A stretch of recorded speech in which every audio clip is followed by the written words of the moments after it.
Have you ever seen a powerful man think he's untouchable until everything comes crashing down before his eyes? A cop pulls over a man late at night, believing it's just a routine stop a lone woman, an encounter he can control. Little does he know that just hours later, this very encounter will ruin his career, his reputation, and his future. What really happened on that deserted road? And why is the whole country shocked by it? Stay tuned, because this story will keep you glued to it. The road was eerily quiet that night, the kind of silence that felt unnatural. A few cars passed by, their headlights slicing through the thick, humid air. The streetlights flickered, casting long, distorted shadows over the nearly deserted highway just outside Montgomery, Alabama. It was the kind of night where most people just wanted to get home, to slip into the comfort of their beds. But for Major Naomi Bennett, home was still 2 hours away. She had been driving since sunset, the gentle hum of the car engine blending with the soft jazz playing from her speakers. She wasn't in uniform tonight, just a plain black sweater, a pair of well-worn jeans and sneakers. Her long, dark hair was tied back into a neat ponytail, blending in with any other late-night traveler. Or so she thought. The flashing red and blue lights in her rearview mirror told a different story. Her stomach tightened not out of fear, but out of frustration. She knew exactly how these things went, had sat through enough briefings in the military, been warned about the dangers of traffic stops gone wrong. Naomi signaled, pulled to the right, and slowly brought her car to a stop on the shoulder. Her fingers hovered over the steering wheel for a second before she took a slow breath and placed both hands where they could be seen. She had done everything by the book, but she also knew that playing by the rules didn't always mean you were safe. Behind her, a white patrol car rolled to a stop. The driver's side door opened, and Officer Craig Lawson stepped out. He moved like a man who expected submission, the heavy crunch of his boots against the asphalt, the slow, deliberate way he adjusted his belt, the subtle flick of his wrist as he turned on his flashlight. He wasn't in a hurry. He had done this before. Naomi watched him through her side mirror, her expression unreadable. She wasn't afraid, but she knew she had every reason to be. License and registration, he demanded, his voice sharp and clipped, devoid of courtesy. No greeting, no explanation. Naomi didn't react. She moved slowly, carefully, reaching for the glove compartment and retrieving the documents. She held them out, her eyes steady as they met his through the mirror. "Was I speeding, officer?" she asked, her voice even. Lawson didn't respond right away. Instead, he took the papers from her hand, his eyes scanning the car's interior before flicking back to her. "Tail lights out," he said. Naomi frowned. That can't be right. She had just had her car serviced 2 weeks ago. "Are you sure?" she asked, keeping her voice calm. Lawson's expression hardened. "Are you questioning me?" A beat of silence stretched between them, thick with tension. Naomi could feel it the moment when power meets resistance, when one side expects the other to fold. She had seen it before, on deployments overseas, in military strategy sessions, and now on the side of a lonely highway. She knew better than to push, but she also knew her rights. "I'm just saying," she replied, her voice measured. "My tail lights were checked recently. But if there's an issue, I can get it fixed." Lawson's lips curled into something that wasn't quite a smile. It was the kind of smirk that told her he had already made up his mind. "Step out of the car." The words landed like a command, not a request. Naomi exhaled, glancing at the road ahead. No witnesses. No passing cars. She tapped her fingers once against the steering wheel, then reached for the door handle. "Mind telling me why?" she asked. Lawson tilted his head slightly, his smirk widening. "Because I said so." Naomi let the silence hang between them for a second longer before unbuckling her seatbelt and pushing the door open. The air was cooler than she expected, a sharp contrast to the heat building inside her chest. She stepped out, her posture relaxed but deliberate. She wasn't looking for a fight, but she wouldn't be bullied either. Lawson took a step back, scanning her. She could feel it, the way he was sizing her up, measuring how much he could get away with. "Turn around." Hands on the car. Naomi didn't move. "For what reason?" she asked. Lawson's smirk vanished, his expression darkening. "Are you resisting?" His voice shifted, a subtle edge creeping in. Naomi held her ground. She wasn't resisting. She was asking a question. And that, to men like Lawson, was already too much. Lawson reached for his radio. "We got non-compliant driver here," he muttered into the speaker. Then, louder, "Turn around." Naomi's pulse remained steady, but her jaw tightened. "Officer, I need you to understand something," she said, her voice low, firm. "I know exactly what I'm allowed to do. And I know exactly what you can't do." For the first time, Lawson hesitated. His jaw clenched. His fingers twitched against his belt. He didn't like that. "You're under arrest," he snapped. Naomi took a single step back as he lunged forward, reaching for her wrist. Too slow. She wasn't in uniform tonight, but her training was ingrained in muscle memory. She shifted her stance slightly, enough to avoid his grip, but not enough to escalate. "Under arrest for what?" she asked. Lawson didn't answer. Instead, he pulled out his handcuffs. "For obstructing an officer." Naomi exhaled sharply through her nose. So that was his game. She had two choices: comply and fight this later, or push back and risk escalation. She wasn't about to become another statistic. With slow, deliberate movements, she turned. She placed her hands on the roof of her car. The metal was cool against her palms. Lawson wasted no time. He yanked her arms behind her back, tightening the cuffs too much, before shoving her toward the patrol car. "You don't know what you're doing," she murmured. Lawson chuckled. "Lady, I know exactly what I'm doing." But he didn't. Not even close. The cold, hard plastic of the patrol car seat pressed against Naomi's back. The cuffs dug into her wrists, the metal biting against her skin. She had been in worse situations before. But this was different. This wasn't a battlefield in a foreign country. This wasn't a high-stakes operation. This was home. And that made it worse. Outside, Officer Craig Lawson slid into the driver's seat, whistling a slow, smug tune. The way he did it, casual like this was routine, made Naomi's stomach twist. He pulled the car onto the highway, the flashing red and blue lights still bouncing off the dark asphalt. To him, she was just another trophy in the backseat. A few minutes passed in silence, thick with unspoken tension. Then Lawson chuckled, his eyes flicking to the mirror. "You know," he said, his voice dripping with amusement, "most people just keep their mouths shut when I tell them to step out." Naomi exhaled slowly through her nose, steady, unshaken. "And most officers don't arrest people for questioning a traffic stop," she countered, her tone even. Lawson laughed outright, shaking his head as if she had said something funny. "Lady, you must really think you're somebody." Naomi met his gaze through the mirror, her expression unyielding. "I don't think," she said. "I know." For the first time, Lawson's grip on the wheel tightened. A flicker of irritation cracked through his smug facade, but he covered it fast. "You military?" he asked, his tone shifting ever so slightly. Naomi didn't answer. He nodded to himself like he had already decided. "Figures," he muttered. "You got that attitude, that above the law type." She remained silent, watching his every move. Lawson clicked his tongue, shaking his head. "Shame," he mused, as if he truly pitied her.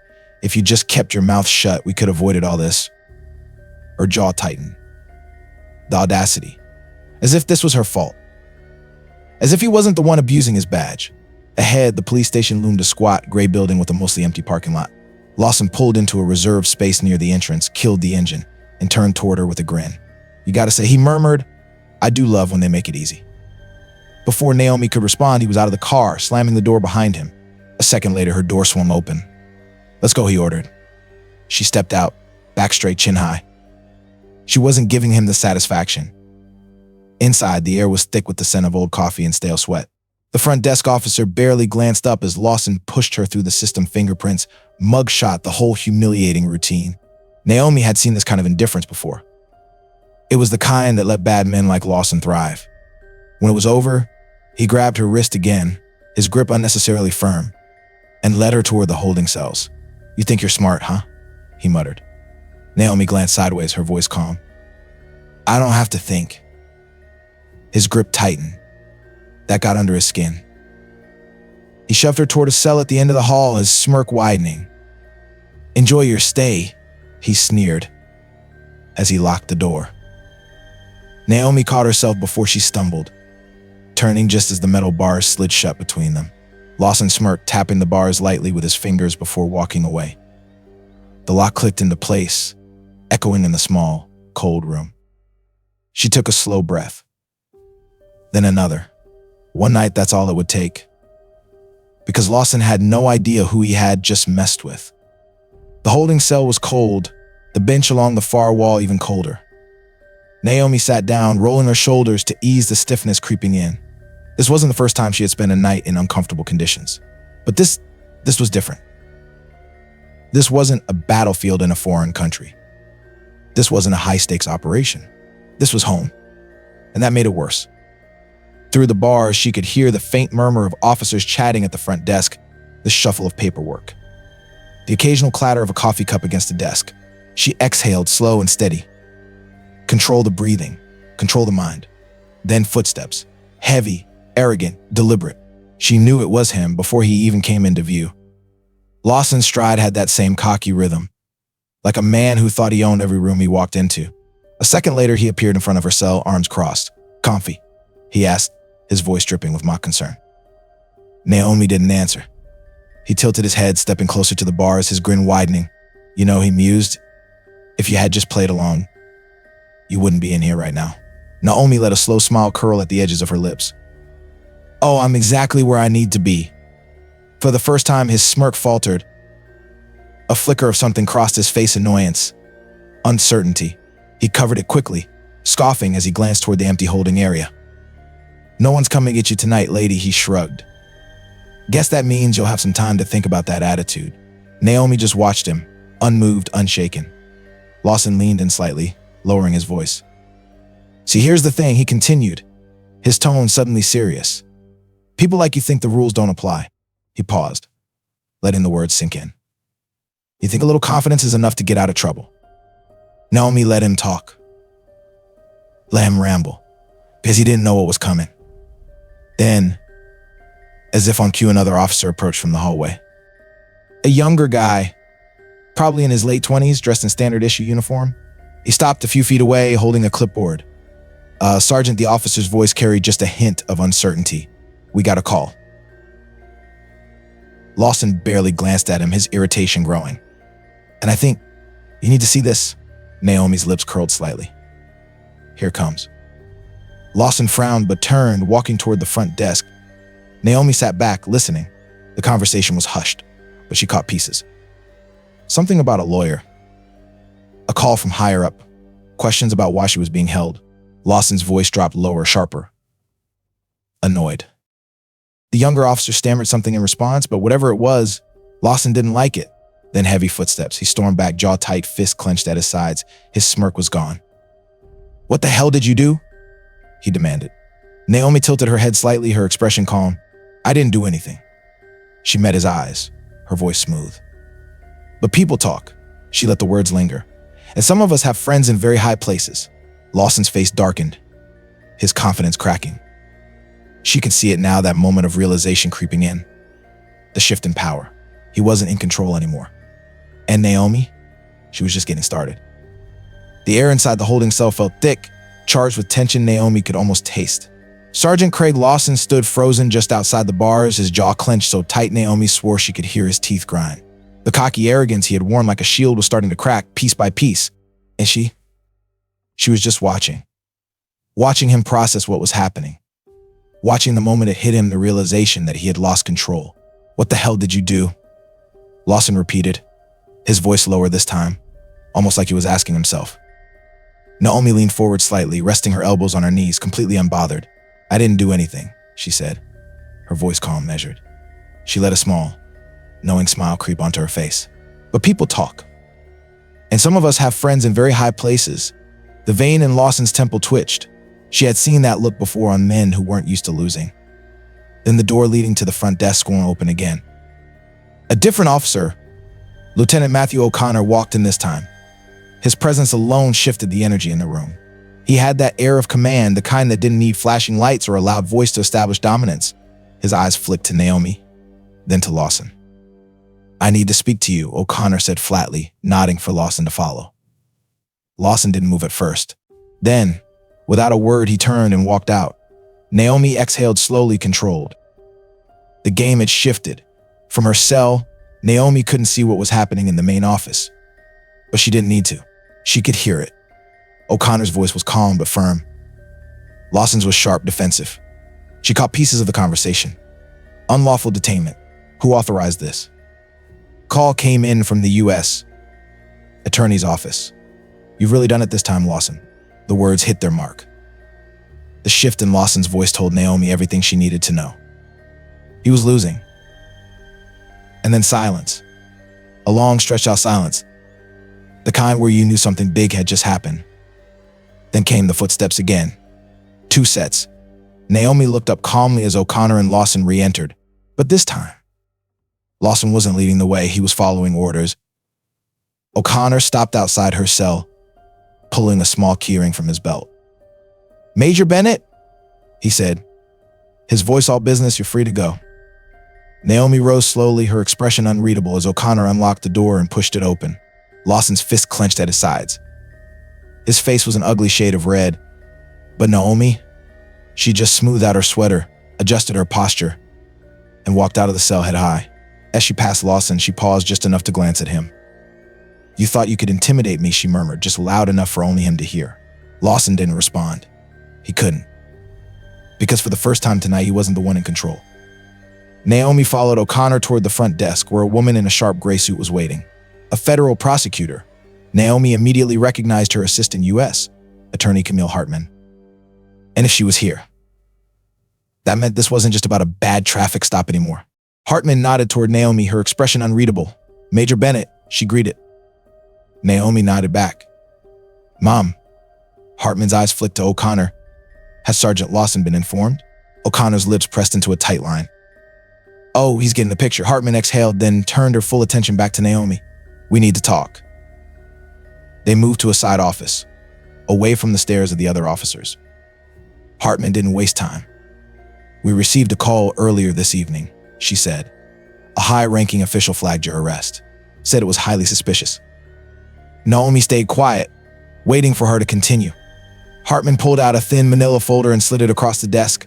Inside, a stack of complaints. All against Sergeant Craig Lawson. Naomi's stomach tightened. This wasn't just about her. This had been happening for a long time. Hartman leaned forward, her expression hard, determined. This man has been abusing his badge for years. Racial profiling, fabricated charges, excessive force. She tapped a finger against the folder, but no one had enough proof. Until tonight. Naomi exhaled sharply, flipping through the pages. The names. The details, was all here. Hartman's voice dropped slightly. "What happened to you tonight? It's going to bring him down." Naomi closed the folder, looked up. And for the first time all night, she felt it. Not relief. Purpose. She wasn't just a victim. She was about to be the reason a corrupt cop lost everything. Back in the main office, Lawson was still standing near the front desk, waiting, but he wasn't in charge anymore. Naomi and Hartman stepped into the room. The moment Lawson's eyes met Naomi's, something in him snapped. "This is bull." O'Connor cut him off. "Sergeant Lawson, I strongly suggest you watch what you say right now." Lawson whirled on him. "You're taking her side." "A goddamn, that's enough." Hartman's voice cut through the room like a blade. Silence fell. Naomi saw it happen in real time. The final collapse of a man who had spent his whole career believing he was untouchable. "Craig Lawson," Hartman said, "you are now under official investigation for misconduct and abuse of power." Lawson's face drained of color. O'Connor stepped forward, his voice firm, unwavering. "Badge and gun." Now, for the first time all night, Naomi saw true panic in Lawson's eyes. His hands shook slightly as he unfastened his badge. The finality of the moment hung heavy in the air. He tried to glare at Naomi one last time, but she wasn't even looking at him anymore. She was already thinking ahead to what came next. Because this wasn't over. Not yet. Sergeant Craig Lawson stood motionless, his hands hovering over his belt as if he could somehow undo the moment. But he couldn't. For the first time in his life, he wasn't the one holding the power. He was losing it. Lieutenant Matthew O'Connor stared him down, voice calm but unyielding. "Your badge and gun, Sergeant." The entire room was silent. Every officer watching. Lawson's jaw clenched so tight Naomi thought his teeth might crack. His hands trembled slightly as he reached up and unfastened his badge. It clattered against the desk. A symbol of his fall from grace, he hesitated at his weapon. O'Connor stepped forward. "Don't make this harder than it needs to be." Lawson's fingers twitched, but eventually, he unholstered the gun and placed it down. His face was an ugly shade of red, veins bulging at his temples. He turned to Naomi, eyes filled with fury. "You think you won?" He snarled. "You think this is over?" Naomi tilted her head slightly, studying him. Then she said, calm, measured, "I don't think." I know. Lawson breathed heavily, nostrils flaring. For years, he had lived believing he was untouchable. That no matter how many people he harassed, intimidated, or falsely arrested, he would always come out on top. But tonight, he had lost. and Naomi wanted him to feel every second of it. By the time Naomi stepped outside, the night air felt different. Lighter. Freer. The red and blue lights flashing from the news vans parked outside were a sharp contrast to the darkness of earlier. This wasn't just a local case anymore. It was national. Reporters swarmed the entrance, microphones stretched forward, voices overlapping as they called her name. She wasn't surprised. The moment the U.S. Attorney's Office got involved, the entire media machine activated. A firm hand on her shoulder pulled her attention back. It was Camille Hartman, the assistant U.S. attorney who had stepped in hours ago. "You ready for this?" she asked, nodding toward the cameras. Naomi inhaled deeply. She had led soldiers into combat. She had trained in some of the most hostile environments on Earth. And yet standing here under this scrutiny, under these flashing lights, it felt like the biggest fight of her life was just beginning. The days that followed were a whirlwind. Craig Lawson's suspension turned into a full termination within 48 hours. And then the investigation started. Lawson wasn't just a bad cop. He was part of a network of officers who had been covering for each other, fudging reports, planting evidence, and racially profiling drivers for years. And now it was all unraveling. Naomi sat in a dimly lit office across from Camille Hartman 3 days later, watching as she laid out the evidence. "We've got enough to bring charges against him," Hartman said, flipping a folder open. "And not just for misconduct." Naomi narrowed her eyes. Hartman exhaled, tapping a page. "There's fraud, tampering with police records, coercion." Naomi leaned forward. "He's not just going to lose his job," Hartman continued. "He's going to prison." Naomi let the words settle in. After all the indignities, the abuse of power, the unchecked corruption, justice was finally coming. The courtroom was packed the day Craig Lawson stood trial. It was surreal watching him sit at the defendant's table, dressed in a cheap suit, eyes darting around the room, as if looking for an escape. He had spent years watching others squirm in their seats, knowing they had no way out. Now, it was his turn. Naomi sat 3 rows back, silent but watching everything. The evidence was damning. The body cam footage alone showed clear misconduct, but the real nail in the coffin was the paper trail. Fabricated reports, false charges, a pattern of abuse spanning nearly a decade. And the jury saw it all. By the end of the trial, it took them less than 2 hours to convict him. Craig Lawson was sentenced to 15 years in federal prison. No badge, no gun, no power. Just a man who had spent his whole life abusing authority, now reduced to a number in the system he once controlled. Naomi exhaled slowly as she watched him being led away in handcuffs. This was justice. Weeks later, Naomi stood in front of a podium at a press conference. The trial had ended, but her fight was far from over. Because this case, it wasn't just about her. It was about every person who had ever been stopped, harassed, or falsely accused by people like Craig Lawson. She adjusted the microphone. Then, with calm certainty, she spoke. "This case is not just about one officer," she said, her voice steady, strong. "It's about a system that allowed men like him to thrive for years." She looked out at the cameras, at the faces watching. "We have a duty to change that system," she continued, "to hold it accountable, to make sure no one else has to experience what I did." A pause, then applause. But Naomi wasn't looking for validation. She was looking toward the future, because there was more work to do. And she was just getting started. In life, you will encounter people who believe they can do whatever they want, abusing power, bending the truth, and thinking they are untouchable.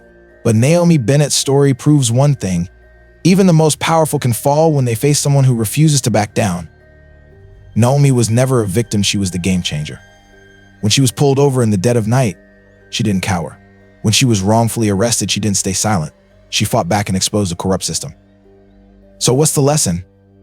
When faced with injustice, you have 2 choices: step back or stand up. And when you choose to fight back, to demand justice, you're not just protecting yourself, you're inspiring others to do the same.